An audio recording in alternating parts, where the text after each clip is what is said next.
আসসালামু আলাইকুম রহমতুল্লাহি বারাকাতুহু। আমি এলপিএস গুণাগুণ চ্যানেলের পক্ষ থেকে আর একটু নতুন ভিডিও নিয়ে হাজির। হাতিশুর গাছ ঔষধি গাছ, যৌবন শক্তি। হাতিশুর গাছ এই হাতিশুর গাছ এক প্রকার এক বর্ষজীবী উদ্ভিদ। একে হাতিশুরি, হাতিশুর বিভিন্ন নামে পরিচিত। বন্ধুরা, এই গাছটি আশ্চর্যজনক কিছু গুণ। বিছানায় শোয়ার আগে একবার এই গাছের গোড়ার অংশ খাবেন। হাতিশুর গাছের উপকারিতা। হাতিশুর গাছ খাওয়ার নিয়ম এবং যৌন উত্তেজনা বাড়ানোর উপায়। উত্তেজনা বৃদ্ধি করার সফলটি। ঘরোয়া উপায় যৌন শক্তি বৃদ্ধি, পুরুষের জনশক্তি বৃদ্ধি উপায়। তো চলুন না বাড়িয়ে চলে যায় মূল আলোচনা।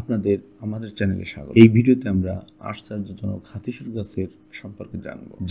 এই ঔষধি গাছটি তার অবিশ্বাস্য স্বাস্থ্য উপকারিতা ও পুনরুজ্জীবিত বৈশিষ্ট্যের জন্য পরিচিত। হাতিশুর গাছ বহু শতাব্দী ধরে ঐতিহাসিকভাবে ওষুধ হিসেবে বিভিন্ন রোগের জন্য ব্যবহৃত হয়ে আসছে। এটি অ্যান্টি অক্সিডেন্ট, ভিটামিন ও খনিজ সমৃদ্ধ, যা হিউম্যান সিস্টেমকে শক্তিশালী করতে এবং সামগ্রিক সুস্থতার উন্নতির জন্য সহায়তা করে থাকে। এই ভিডিওতে আমরা হাতিশুর গাছের বিভিন্ন অংশের ব্যবহার, বিশেষ করে পাতা, বাকল এবং গাছের শিকড়, যদি আপনি নিয়মিত খেতে পারেন, এই সমস্যাগুলো অতি সহজে সমাধান হবে ইনশাআল্লাহ। তো ভিডিওটি ভালো লাগলে একটি লাইক দিবেন এবং চ্যানেলে নতুন হলে চ্যানেলটি সাবস্ক্রাইব করতে ভুলবেন না।